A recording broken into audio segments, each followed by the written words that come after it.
we can bring all our tourists from all over the world to Kizimkazi Festival, to show him how beautiful this part of Zanzibar is. They have a lot of special places, from the turtle to the ocean, and especially here our jetty, the biggest jetty in whole East Africa.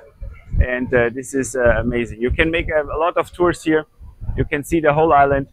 Shati ya guest kuna mafunzo ambayo tutayapata, ambayo champion wake ni Rais wa Jamhuri ya Muungano wa Tanzania Dr. Samia Suluhu Hassan. Mheshimiwa. Yeye ni champion wa dunia katika jambo hilo. Kwa hiyo mafunzo ya aina yake ya nishati salama tutakwenda kuyaona hapo. Pia kuna ushindani wa zile timu zetu, washabiki wa Simba na Yanga. Tunakwenda kuziona huko. Mambo kwa kweli yamenoga sana.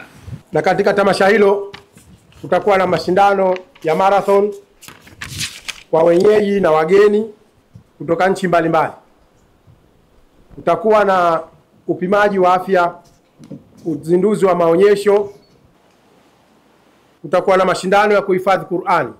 Yatafanyika katika skuli ya sekondari ya Asnu Makame. Mashindano haya yatawahusu wanafunzi wa madrasa mbalimbali katika wilaya hii na mkoa wa Kusini kwa jumla.